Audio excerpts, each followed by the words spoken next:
আমি আজ পর্যন্ত আমেরিকার বড় ধরনের কোনো ক্ষতি করেছে ইরান হামলা করে বা ইরানের হামলায় ইসরায়েলের কোনো বড় ক্ষয়ক্ষতি হচ্ছে এরকম কোনো সংবাদ, ফেক সংবাদ ছাড়া দেখি নাই। যে সংবাদগুলো পেয়েছি পরে সেগুলো ফেক প্রমাণিত হয়েছে। তাহলে ইরান এবং ইসরায়েলের মধ্যে আসলে যুদ্ধটা কিসের? সেটা কি সত্যিকারের যুদ্ধ না প্রক্সি যুদ্ধ? ইসরায়েল উপযাচক হয়ে ইচ্ছাপূর্বক ইরানে হামলা করেছে। সিরিয়াতে প্রায় 10 থেকে 13 বছরের যুদ্ধ হয়েছে। সেখানে সিরিয়া এবং ইয়েমেন মিলে প্রায় 10 লক্ষ মুসলমানকে হত্যা করা হয়েছে। ইসরায়েলের অর্থনৈতিক অবস্থা খারাপ, আমেরিকার অর্থনীতি খারাপ। এখন তাদের একটা যুদ্ধ দরকার। আর যুদ্ধ যদি করতে হয়, যুদ্ধের অস্ত্র সবচেয়ে কম কাদের? মুসলমান। প্রত্যেক রমজান মাসে মানুষ রোজা পালন নিয়ে বা সওম পালন বা সংযম পালনের ক্ষেত্রে কোনো না কোনো বাধা বিপত্তির মুখে পড়ছে। তাদের আকর্ষণটা, আগ্রহটা সওম পালনের দিকে বা ইবাদতের দিকে আকৃষ্ট থাকার চেয়েও অন্য দিকে ডাইভার্ট হয়ে যাচ্ছে।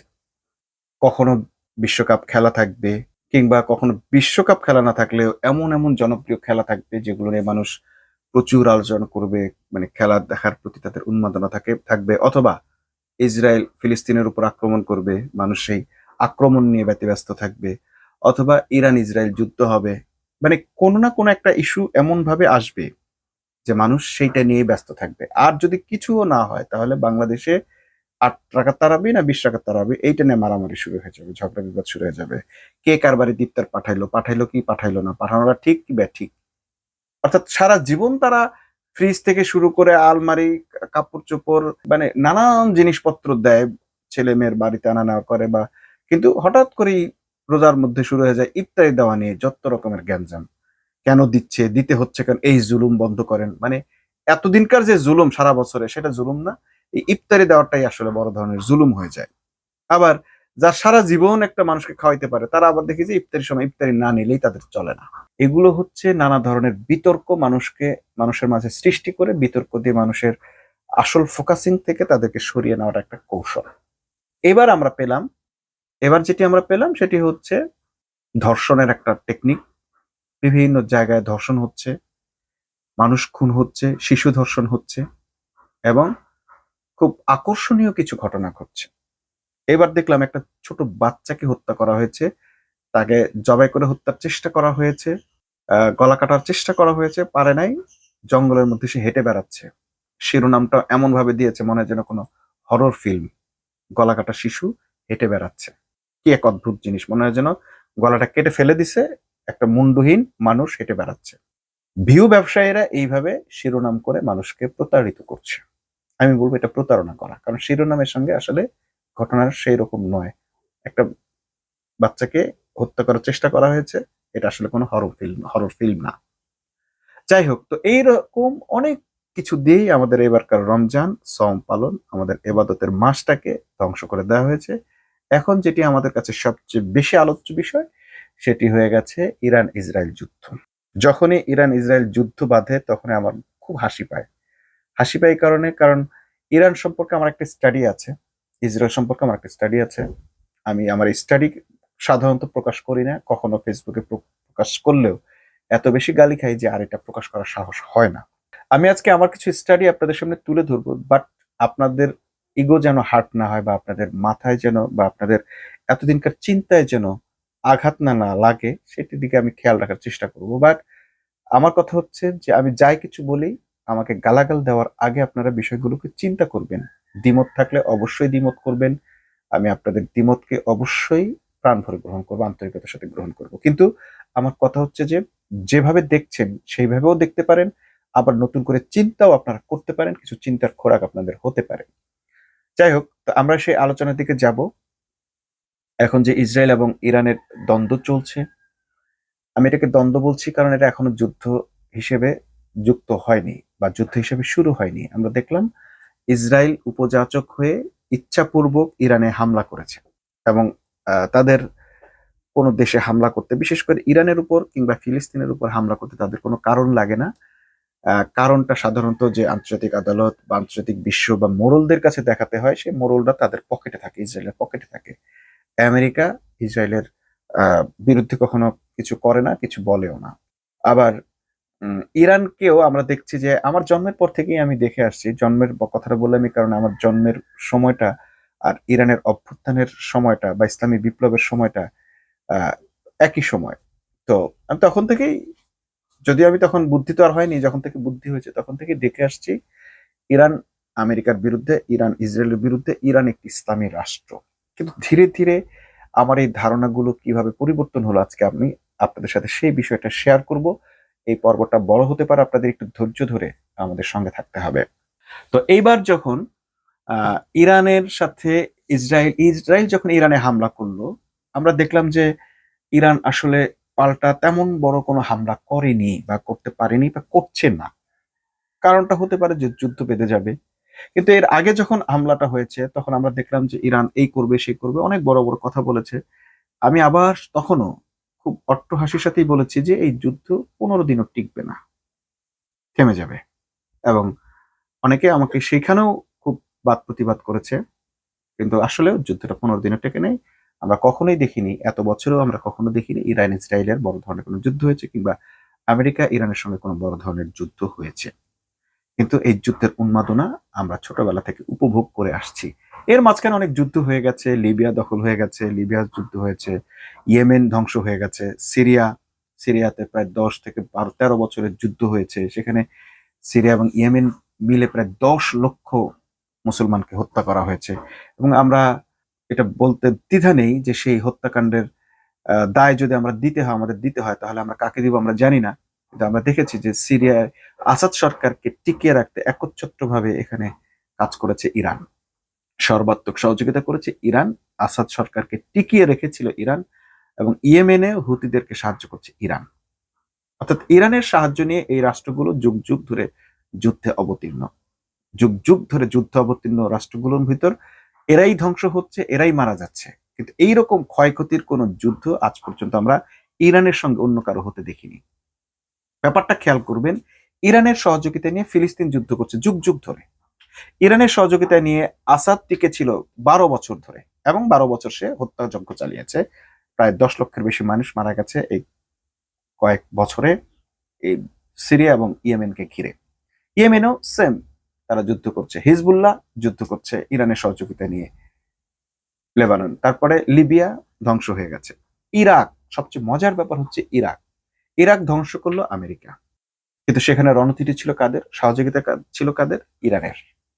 আবার দেখেন, ইরাক দখল করলো আমেরিকা, সেখানে সাদ্দামকে হটিয়ে, সাদ্দাম ছিল সুন্নি, আপনি আমি যেমন সুন্নি এরকম সুন্নি ছিল সাদ্দাম হোসেন, তাকে সরিয়ে কাকে ক্ষমতায় দেওয়া হলো, নূর ই মালিকি নামক একজন শাসককে, যিনি ছিলেন শিয়া।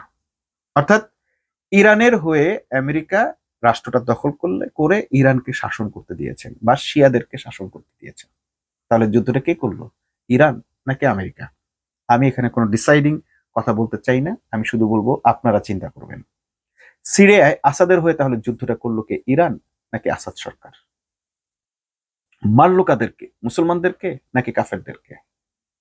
আসাদ সরকারের যুদ্ধে ইরানের সহযোগিতায় যে যুদ্ধ তিনি 12 বছর করলেন, সেই 12 বছর যুদ্ধে যারা মারা গেল তাদের মৃত্যুর জন্য দায়ী কে, ইরান নাকি যারা সিরিয়ার সেই মুক্তিকামীরা?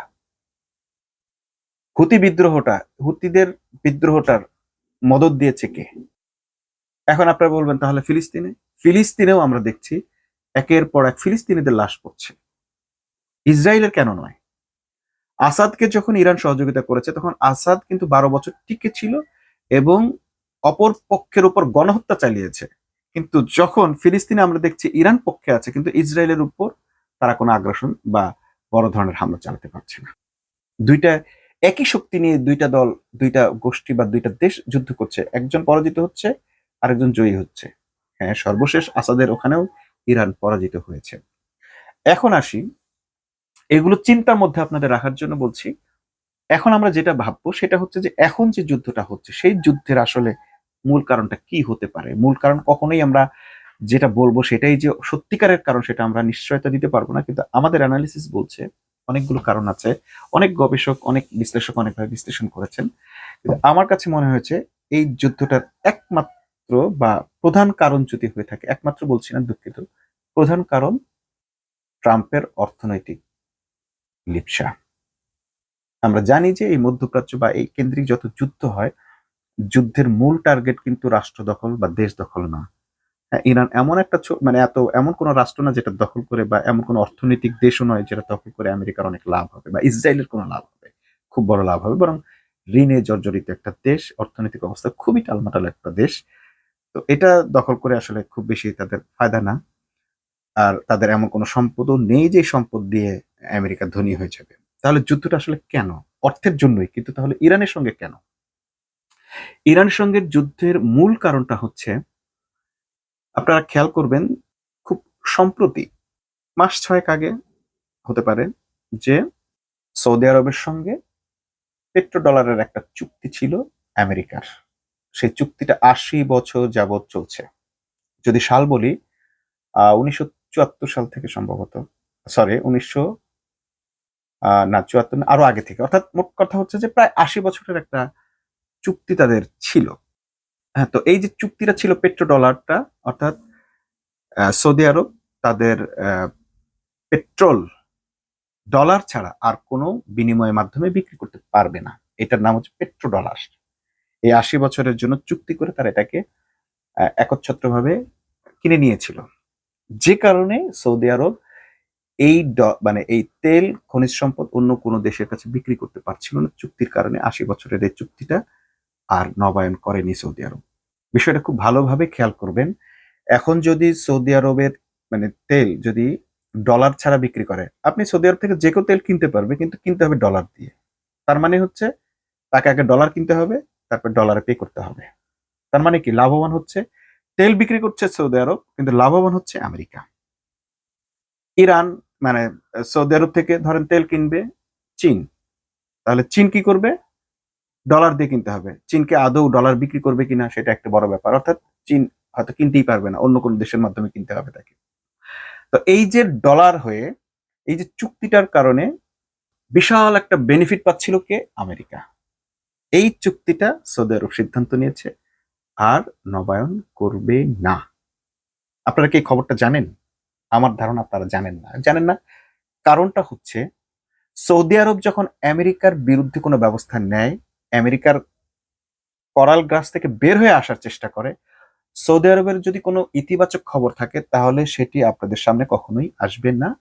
ইহুদি বান্ধব মিডিয়া আপনাদেরকে এটা কখনো আসতে দেবে না। আমি গত পর্বে বলেছিলাম যে পুরো বিশ্বের মিডিয়া দখল হয়েছে ইহুদিদের হাতে, পুরো মেকানিজম তাদের দখলে, পুরো সাংবাদিকতা বিভাগ তাদের হাতে, সাংবাদিকতার ইথিক্স থেকে শুরু করে সবকিছু তাদের তৈরি করা। আপনারা এর মধ্য থেকে কোনোভাবেই বের হতে পারবেন না, আমরা কোনোভাবে এর মধ্য থেকে বের হতে পারি না। সো এই যে সৌদি আরব আমেরিকার পাপেটগিরি থেকে বের হওয়ার চেষ্টা করেছে অলরেডি, তারা এই চুক্তি নবায়ন করা মানে করবে না বলে অস্বীকার করেছে এবং ঘোষণা দিয়ে দিয়েছে তারা করবে না। এখন তারা চীনের যে মুদ্রা আছে, ইউরো মুদ্রা, অন্য যে কোনো মুদ্রায় তাদের এই পেট্রোলিয়াম, হ্যাঁ, বা পেট্রোল বা তেল খনিজ সম্পদ বিক্রি করতে পারবে। তাহলে কি হবে? আমেরিকা শুধু ডলারের কারণে পুরো বিশ্বে সৌদি আরব যত তেল বিক্রি করতো তার যেমন একটা বেনিফিট পেত, এই বিশাল অর্থ ভান্ডার থেকে সে বঞ্চিত হচ্ছে। তাহলে তাকে কি করতে হবে? এখন যেটা করতে হবে সেটা হচ্ছে সৌদিকে ধরতে হবে। সৌদিকে কে ধরবে? আমেরিকা যদি সরাসরি সৌদির উপর আক্রমণ করে, হামলা করে বা কিছু করে, এক তো তার নৈতিক ভিত্তি নাই, দ্বিতীয়ত হচ্ছে পুরো মুসলিম বিশ্ব বা পেট্রোলিয়াম যাদের কাছে আছে, খনিজ সম্পদ আছে, সবাই সৌদি যেহেতু কাবা, এই কাবা, সৌদিতে হামলা মানে কাবার উপর হামলা। সো সারা বিশ্বের মুসলমানরা, মুসলিম দেশগুলো, সে যে মতের হোক না কেন, অবশ্যই সৌদির পাশে দাঁড়াবে। মিডিয়া যত অপপ্রচার করুক, সৌদির উপর হামলা হলে মানুষ পাশে দাঁড়াবে। যদি আমরা কিছু বাঙ্গু মুসলিম দেখছি যারা সৌদি আরবের উপর হামলা হলে আলহামদুলিল্লাহ, সৌদির উপর হামলা মানে তারা মনে করে সৌদি একটা রাষ্ট্র, সৌদি রাজতন্ত্রের উপর হামলা হচ্ছে। No, never. সৌদি এমন একটি জায়গা, সেটি নাম যেভাবেই হোক না কেন, যেখানে মক্কা আছে, যেখানে কাবা শরীফ আছে, যেখানে মুসলমানদের ঐক্যবদ্ধ হওয়ার জন্য ফরজ করে দেওয়া হয়েছে। সো সৌদি আরবকে আপনি যে মাত্রায় মিডিয়ার কথা শুনে ঘৃণা করেন না কেন, আপনার সেই ঘৃণার সাথে কিন্তু আস্তে আস্তে করে আপনার ইমানের ভেতর মুনাফিকি ঢুকতেছে। সৌদিকে গালি দিতে গিয়ে আপনি শেষ পর্যন্ত আপনার সেই গালি গিয়ে কাবাকে হিট করতেছে। আপনি কাবা শরীফ জিয়ারত করতে গিয়ে আপনার সেই মনস্তত্ত্ব কাজ করতেছে, যারে সৌদি তো খারাপ। সৌদির এটা খারাপ ওটা খারাপ, শেষ পর্যন্ত খুব বেশি দূরে না হয়তো আপনি কাবাকেও গালি দিতে শুরু করবেন। এবং আমি অনেক মুসলমানকে বলতে শুনেছি যে কাবা রক্ষার চেয়েও মুকাদ্দাস বাইতুল মুকাদ্দাসের জন্য তাদের প্রেম বেশি। যেই বাইতুল মুকাদ্দাস প্রথম কেবলা ছিল, কেবলা থেকে সরিয়ে রাসূল সাল্লাল্লাহু আলাইহি সাল্লামকে কাবামুখী করা হয়েছে। এখনো কিছু মানুষ বাইতুল মুকাদ্দাস কেন্দ্রিক থাকতে আগ্রহী। বাইতুল মুকাদ্দাস পবিত্র জায়গা, সেটা উদ্ধার করতে হবে এক জিনিস। কিন্তু কাবার চেয়ে যখন এটাকে বেশি গুরুত্ব দেওয়া হবে, ফরজের চেয়ে যখন সুন্নতকে বেশি গুরুত্ব দেওয়া হবে, বুঝতে হবে আপনার মনস্তত্ত্বে অন্য কোনো শয়তান ঢুকে পড়েছে আপনার অজান্তে, আপনি সেটা টের পাচ্ছেন না। তো এখন এই পেট্রো ডলারের ক্ষতিটা পোষাতে হলে আমেরিকার একমাত্র কৌশল হচ্ছে যুদ্ধ। যুদ্ধকে আমরা মনে করি যে একটা রাষ্ট্র দখল, এটা সেটা হ্যান ত্যান। আসলে যুদ্ধের মূল কারণটাই হচ্ছে কিন্তু অর্থনীতি। অর্থনীতির কারণেই হয়। আপনি দেখবেন যে পবিত্র কোরআনে একটা সূরার নাম আছে, সূরা আনফাল। আনফাল মানে হচ্ছে গনিমত। যুদ্ধে লব্ধ যে অর্থ সম্পদ সেটাকে বলা হয় গনিমত। এইটার উপর একটা বিশাল সূরা, কোরআনের অন্যতম বড় সূরাগুলোর মধ্যে একটা আনফাল। এবং সেখানে এই গনিমত কিভাবে বন্টন হবে সেইটা স্পেসিফিক ভাবে বলে দেওয়া হয়েছে। এবং সেটা কখন বলে দেওয়া হয়েছে? যখন এটা নিয়ে সাহাবীদের মধ্যে মতবিরোধ দেখা দিল। যারা জীবন দিয়ে যুদ্ধ করছে, সেই সৈনিকদের মধ্যে যারা ইসলামের জন্য যুদ্ধ করছে, তাদের মধ্যে গনিমত নিয়ে ঝামেলা হলো। আপনাদের কি বিশ্বাস হয়? মনে হয় এরকম? হ্যাঁ, হয়েছে তো, এটা ইসলামের ইতিহাস। মতবিরোধ তৈরি হয়েছে। বলতে পারেন মারামারি কাটাকাটি হয়েছে কিনা, সেদিকে জানি না আমরা, মারামারি কাটাকাটি, কিন্তু মতবিরোধ তৈরি হয়েছে। একদল বলছে যে হ্যাঁ আমরা তো যুদ্ধ করেছি, সরাসরি যুদ্ধ করেছি, আমাদের পাওনা আর যারা বাড়িতে বসেছিল তাদের পাওনা এক হবে কেন? এমনও হয়েছে, এমনও হয়েছে রাসূল সাল্লাল্লাহু আলাইহি ওয়াসাল্লাম যখন গনিমত বন্টন করেছেন, তখন তার বিরুদ্ধে স্বজনপ্রীতির অভিযোগ আনা হয়েছে। যে মুসলমানরা রাসূলের জন্য এত কিছু করেছেন, সেই মুসলমানরা আবার রাসূলকে শুধু এই গনিমতের জন্য স্বজনপ্রীতির অভিযোগ করেছে। এই যে এত কিছু ঘটেছে যে গনিমত নিয়ে, সেই গনিমত লব্ধ হয় যুদ্ধের মাধ্যমে। সো যুদ্ধকে আপনারা যদি মনে করেন যে এটি শুধু জীবন দেওয়া খুব মহান কিছু, এবং হ্যাঁ মহান অবশ্যই, কিন্তু তার সাথে অর্থনীতি ওতপ্রোতভাবে জড়িত। অর্থনীতিও কিন্তু ইসলামের গুরুত্বপূর্ণ পার্ট। এই অর্থনীতি ছাড়া কিন্তু আসলে কিছুই ঘটছে না। এই যে আমেরিকা আজকে এই যে একটা যুদ্ধ চালিয়েছে, তার মূল টার্গেট তার সেই অর্থনীতি চাঙ্গা করা। ইসরায়েলের অর্থনৈতিক অবস্থা খারাপ, আমেরিকার অর্থনীতি খারাপ, এখন তাদের একটা যুদ্ধ দরকার। আর যুদ্ধ যদি করতে হয়, যুদ্ধের অস্ত্র সবচেয়ে কম কাদের? মুসলমানদের। সবচেয়ে কম কাদের? সৌদি আরবের। আপনারা খেয়াল করবেন, ইরানে হামলা করেছে ইসরায়েল। কারণ ইরান কি বলছে? ইরান বলছে সৌদি আরব ও মধ্যপ্রাচ্য ইসরায়েলকে সহযোগিতা করছে। ঠিক আমেরিকা যে টেকনিকটা করে। ইরাকে হামলা করলো কি বলে? বললো যে সাদ্দাম হোসেন ইরাক পারমাণবিক আহ, সরঞ্জাম জোগাড় করছে বা সংরক্ষণ করছে, লুকিয়ে রাখছে, অতএব এটাকে ধ্বংস করতে হবে। ধ্বংস করে দিল। পারমাণবিক কি পাওয়া গেছে? ইউরেনিয়াম পাওয়া গেছে? যায়নি। তার ক্ষতিপূরণ দিয়েছো? না, দেয়নি। ইরান ঠিক আমেরিকান সে পন্থা অবলম্বন করছে, বলছে যে এতে সহযোগিতা করছে সৌদি আরব। যেখানে সৌদি আরব ওদের পেট্রো ডলার বন্ধ করে দিয়েছে, চুক্তি বাতিল করেছে, সেখানে সৌদি আরবকে এখন আসামি করছে তারা নাকি ইসরায়েলকে সহযোগিতা করছে। এখন কি হবে? এখন ইরান হচ্ছে সৌদি আরব মধ্যপ্রাচ্যের উপর প্রতিশোধ নিবে। ইতোমধ্যে কিছু হামলার খবর আমরা পেয়েছি যেগুলো সৌদি আরবের প্রতি করা হয়েছে। সৌদি আরব আরব আমিরাতে করেছে, মধ্যপ্রাচ্যের বিভিন্ন স্থানে ইরান হামলা করেছে। হ্যাঁ, ইরান কিন্তু ইসরায়েলও হামলা করেছে, পানির ট্যাঙ্কিতে হামলা করেছে, অনেক বড় ক্ষয়ক্ষতি। এর আগের হামলায় আমরা শুনলাম যে এত হাজার মিসাইল ছুড়েছে, পরে শুনি এটা এআই ফুটেজ। আমি আজ পর্যন্ত আমেরিকার বড় ধরনের কোনো ক্ষতি করেছে ইরান হামলা করে, বা ইরানের হামলায় ইসরায়েলের কোনো বড় ক্ষয়ক্ষতি হচ্ছে, এরকম কোনো সংবাদ, ফেক সংবাদ ছাড়া দেখি নাই। যে সংবাদগুলো পেয়েছি পরে সেগুলো ফেক প্রমাণিত হয়েছে। তাহলে ইরান এবং ইসরায়েলের মধ্যে আসলে যুদ্ধটা কিসের? সেটা কি সত্যিকারের যুদ্ধ না প্রক্সি যুদ্ধ? বরং প্রত্যেকটা যুদ্ধে ক্ষয়ক্ষতিটা হয় আমেরিকা, সৌদি আরবে। আজকের এই হামলায় এখন ইরান যদি সৌদি আরবের প্রতি হামলা চালায়, কিংবা সরাসরি সৌদি আরবে না হামলা চালিয়ে বলবো যে আমি মার্কিন স্থাপনায় হামলা চালাচ্ছি। মার্কিন স্থাপনা আর কোথাও নাই মুসলিম রাষ্ট্র ছাড়া, আরব আমিরাত ছাড়া আর কোথাও মার্কিন স্থাপনা নেই। সরাসরি মার্কিনে হামলা করেন, ইসরায়েলে হামলা করেন, আপনাকে কেন আরব আমিরাতের বুর্জ খলিফায় হামলা করতে হবে? আজকে বাংলাদেশের সাথে মধ্যপ্রাচ্যের যোগাযোগ বিচ্ছিন্ন কেন? ক্ষয়ক্ষতিটা কাদের হচ্ছে? মুসলিম রাষ্ট্রের হচ্ছে, সুন্নি রাষ্ট্রের হচ্ছে। ইসরায়েল সাফার করছে না? করছে না। অর্থাৎ এই আচরণে মনে হয় যে ইরানের আসলে টার্গেটই নয় ইসরায়েলের কিছু করা। এমন কোন শক্তি কি তাদের নেই? তারা যে এত বাগাড়ম্বর করে, এই যে ইসরায়েল দেখলাম একেবারে ইমাম খামেনিকে মেরে ফেললো, তাদের প্রধান ধর্মীয় নেতা আয়াতুল্লাহ খামেনিকে হত্যা করলো, এর আগে হত্যা করলো তাদের প্রেসিডেন্টকে, কি রইসিকে হত্যা করলো, এর আগে দেখলাম আমরা ফিলিস্তিন আন্দোলনের প্রধান নেতাকে হত্যা করা হয়েছে ইরানে। এমন ভাবে হত্যা করা হয় যেন প্রত্যেকটা ঘর, প্রত্যেকটা রুম ইহুদিদের অধীনে আছে, ইহুদি গোয়েন্দাদের হাতে আছে। একেবারে স্পেসিফিক, ঠিক টু দা পয়েন্টে তারা হামলা করে। এবারের হামলাটা খেয়াল করেছেন? একটা মেয়েদের স্কুলে হামলা করেছে। ইসরায়েল কি জানেন এটা মেয়েদের স্কুল? আমেরিকা কি জানেন মেয়েদের স্কুল? এরা কেন মেয়েদের স্কুলে হামলাটা করলো? এরা তো ইরান মেয়েদের নারীদের সাথে বৈষম্যমূলক আচরণ করছে, পড়ালেখা করতে দেয় না, হ্যান দেয় না, ত্যান দেয় না, অনেক কথা বলেছে। কিন্তু এরাই আবার দেখেন নারীদের স্কুলে হামলা করেছে। কারণটা কি বুঝতে পারছেন? এরা কিন্তু বলে একটা আর করে আরেকটা। স্পেসিফিক ওরা কিন্তু অন্য কোনো জায়গায় ইরানের একটা আর্মি বেজে কিন্তু হামলা করতে পারতো, করে না। রইসের উপর হামলা করছে, ফিলিস্তিনের নেতার উপর হামলা করছে, ইভেন খামেনির উপর হামলা করছে, কিন্তু কোনো বেজের উপর হামলা নয়, আর্মি বেজের উপর হামলা নয়, কোনো সামরিক কারখানায় হামলা নয়। অর্থাৎ ইরানের সামরিক শক্তিগুলো কিন্তু অক্ষুণ্ণ রাখছে কারা? ইসরায়েলি রাখছে। আবার ইরানও ইসরায়েলের কোনো সামরিক কারখানায় হামলা করছে না, সামরিক স্থাপনায় হামলা করছে না। তাহলে তাদের যুদ্ধটা আসলে কিসের? মাঝখান থেকে হামলার শিকার হচ্ছে এখন সৌদি আরব। ইসরায়েলও হয়তো সৌদি আরবে হামলা করবে, পাল্টা হামলা করবে। কারণ আমেরিকা হামলা করবে, সৌদি আরব বলবে যে হ্যাঁ তোমরা আমাদের স্থাপনাগুলোকে রক্ষা করতে পারো নাই, তোমরা জরিমানা দাও। অথবা ইরানের হামলা থেকে বাঁচতে সবচেয়ে বড় টেকনিক যেটা, ইরানের হামলা থেকে বাঁচতে তোমরা অস্ত্র কেনো, আমার থেকে অস্ত্র কেনো, $1 চুক্তি করো, আমি তোমাদেরকে সামরিক সহায়তা দিব। হ্যাঁ, অর্থনৈতিক এবং সামরিক সহায়তার চুক্তিতেই 80 বছর তারা এই $1 আধিপত্য মেনে নিয়েছে।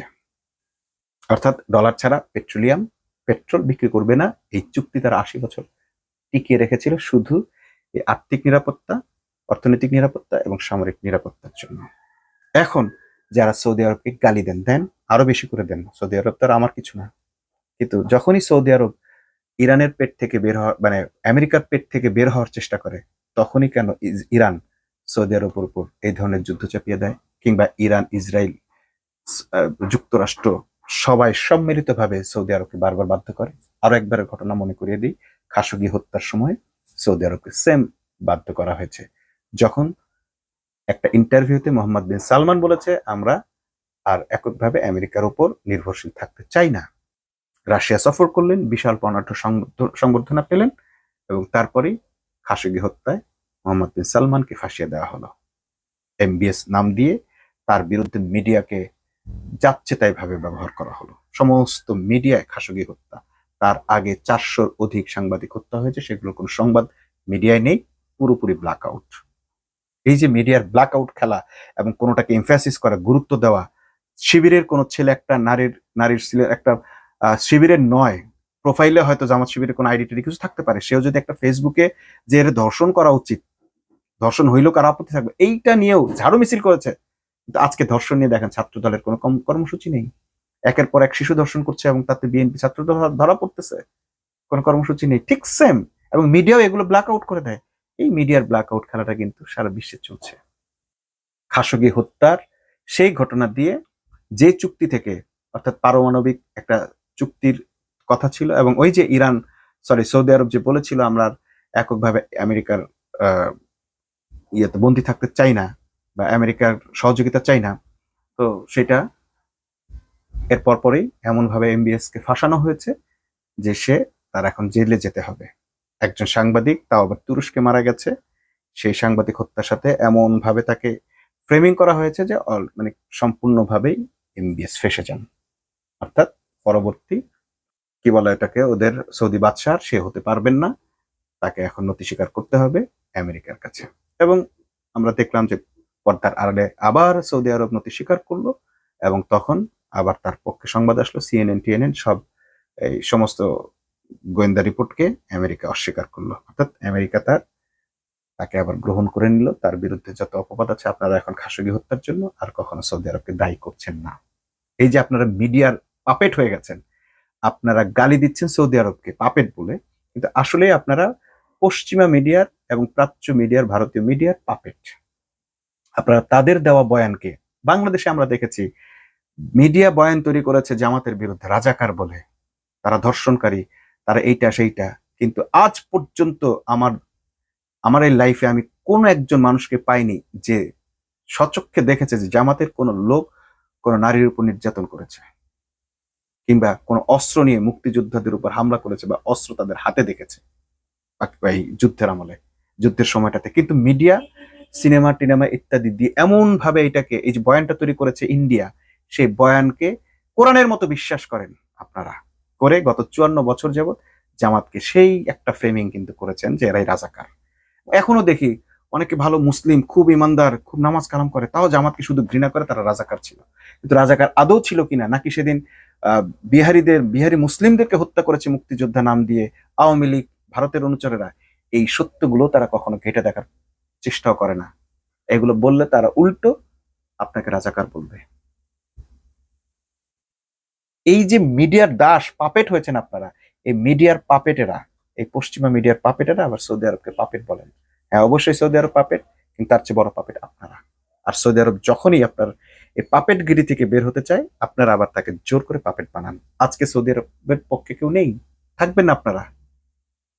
আপনারা যখন সৌদি আরবে হামলা হয়, আমি দেখি আলহামদুলিল্লাহ বলেন, একটু চিন্তা করে বলবেন, একটু চিন্তা করে বলবেন। আজকে এই যে কাল থেকে পরশু বা কিছুদিনের মধ্যে আবার হয়তো সৌদি আরব সত্যিকার অর্থে পেট্রোডলারের চুক্তি করবে আমেরিকার সাথে, তা না হলে ইরানকে দিয়ে সৌদি আরবকে ধ্বংস করবে আমেরিকা। কি করবে সৌদি আরব? অবশ্যই আবার সেই মধ্যপ্রাচ্য, আবার সেই মানে তাদের তেল বিক্রি করতে হবে ডলার দিয়ে, ডলার দিয়ে কিনতে হবে। আগে আপনি ডলার কিনবেন, তারপরে আপনি সৌদি থেকে তেল কিনবেন, অর্থাৎ আপনি যত তেল সৌদি থেকে কিনবেন তার রেশিও পাবে, লাভ পাবে আমেরিকা। তো আপনারা কবে পাপেট গিরি ছাড়বেন সেটা আপনারা সিদ্ধান্ত নেন। সৌদি আরব আপাতত আপনারা যতক্ষণ না নিজেদের মনস্তত্ত্ব থেকে এই দাসত্ব ত্যাগ করতে পারছেন, আমেরিকার এবং মিডিয়ার এবং ইসরায়েলের ছড়ানো বয়ান থেকে নিজেদেরকে মুক্ত করতে না পারছেন, স্বাধীন করতে না পারছেন, ততদিন পর্যন্ত আপনারা পাপেট, এবং আপনারা মুসলমানরা যতদিন পাপেট থাকবেন ততদিন সৌদি আরব পাপেট হিসেবেই ভূমিকা রাখবে। অতএব শুধু সৌদি আরবকে গালি দেবেন না।